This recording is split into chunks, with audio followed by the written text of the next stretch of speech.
আমরা তিন ভাই তিন ভাগে কোরবানি দেই। এক ভাইয়ের অবস্থা ভালো, তাই সে বেশিরভাগ টাকা দেয়, আর আমরা অল্প কিছু পরিমাণ শরিক হই। তাহলে কি আমাদের কোরবানি আদায় হবে কিনা? এটা একটা গুরুত্বপূর্ণ প্রশ্ন। কোরবানি দেওয়ার ক্ষেত্রে বিশেষ করে যখন ভাই ব্রাদাররা মিলে কোরবানি দেন, তখন এরকম পরিস্থিতি তৈরি হয়। একটা গরুর দাম ধরেন 70,000 টাকা। তো এক ভাই, তার উপার্জন অনেক কম, সেজন্য সে 5,000 টাকা দিচ্ছে, আর বাকি টাকা যেটা আছে সেটা হয়তো বাকি ভাইরা দিস।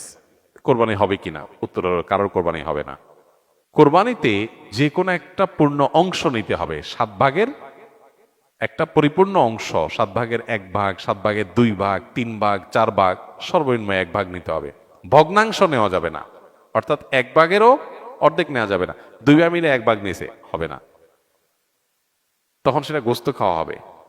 পশু জবাই হয়ে গেছে সহি পদ্ধতিতে, গোস্ত খাওয়া হবে, কিন্তু কোরবানি হবে না। কোরবানি বিশুদ্ধ হইতে হলে প্রত্যেককে পূর্ণাঙ্গ একটা ভাগ নিতে হবে। হ্যাঁ, এখন এমন হতে পারে যে এক ভাইকে আল্লাহ আর্থিক সচ্ছলতা দিয়েছেন, বাকিদেরকে দেন নাই, তো কি হবে?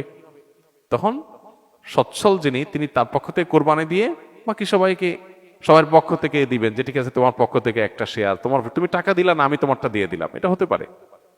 অথবা আরেকটা হতে পারে যে ঠিক আছে, তুমি অল্প টাকা কামাই করছো, মাত্র 5,000 টাকা আছে, তুমি টাকা না দিলে তোমার কাছে ভালো লাগতেছে না, তুমি টাকা দিলে তোমার কাছে খুশি হবে, তো সেক্ষেত্রে 5,000 টাকা তুমি আমাকে দিয়ে দাও।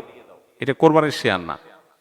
আমি কোরবানিতে এটা লাগাবো, সেটা ভিন্ন বিষয়, বাট তুমি শেয়ার হিসাবে দিলে না, এটা হতে পারে। প্রবাসীরা অনেকে একটা কাজ করে, বিশেষ করে মিডিল ইস্টে যারা থাকে, অনেক প্রবাসীরা কোরবানি ঈদের দিন নিজেরা একটা ছাগল জবাই করে। তো রুমে 5 জন থাকে, এখন 5 জন মিলে একটা ছাগল জবাই করলে ওই ছাগলের টাকা তারা ভাগ করে। এই যে এক ছাগলে কয়জন শরিক হইতে পারবে, কয়জন কোরবানি দিতে পারবে? একজন। ভগ্নাংশ দেওয়া যাবে না। তাহলে একজন কোরবানি দিলে রুমের যে কোনো একজন কোরবানি দিবে, তো বাকি 4 জন তারা কি বসে বসে খাবে? গোস্ত তো সবাই খাবে।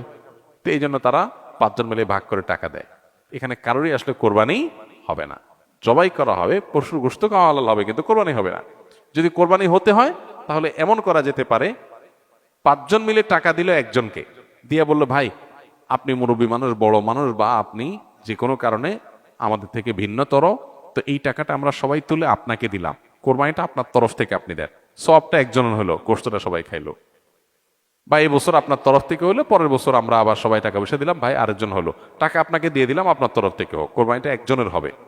ঠিক একইভাবে গরুতে ভগ্নাংশ, এটার ভাগ এভাবে আপনার শরিক হওয়া যাবে না, পূর্ণাঙ্গ একটা অংশের শরিক হতে হবে, তারপরে কোরবানি বিশুদ্ধ হবে। বর্তমান জামানায় ইসলামিক গজলের মধ্যে বিভিন্ন থাম্বনেল ইউজ করা হয়, যা অনেকটা গান বাদ্যযন্ত্রের মতো, এই ধরনের গজল শোনা বা অনলাইনে রিলিজ দেওয়া জায়েজ হবে কিনা? থাম্বনেল যেটা, এটা তো একটা পিকচার, এখানে বাদ্যযন্ত্রের ছবি দিলেই ওইটা শোনা হারাম হয়ে যাবে না। যদি ইসলামী গজল বা গানের কথাগুলোর ব্যাকগ্রাউন্ড সাউন্ডের মধ্যে যদি কোনো মিউজিক থাকে, মিউজিক বাজে সূক্ষ্মভাবে, তাহলে সেটা শোনা না জায়েজ, গুনাহ, শোনা যাবে না।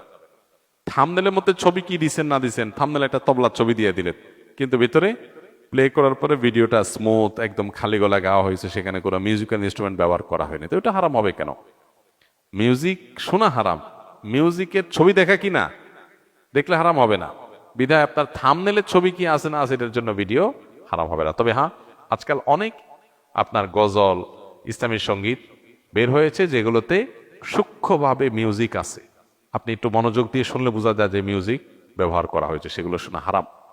এগুলো আপনার খুবই সূক্ষ্মভাবে মানুষকে হারামের দিকে নিয়ে যায়। আমরা হয়তো ইসলামের কথা শুনে, আল্লাহর কথা শুনে, কোরআন হাদিসের কথা শুনে, ভালো কথা শুনে আমরা এগুলোকে শুনি, কিন্তু নিজের অজান্তে আমি হারামে লিপ্ত হয়ে যাচ্ছি। এগুলোর উপর আমাদের সতর্ক থাকতে হবে। ফ্রেশ খালি গলা গাওয়া হয়েছে এবং সেখানে মিউজিকের কোনো ইনস্ট্রুমেন্টের ব্যবহার করা হয় নাই, শুধু সেগুলো আপনি শুনতে পারবেন। আল্লাহ আমাদেরকে আমাদের তৌফিক দান করুন।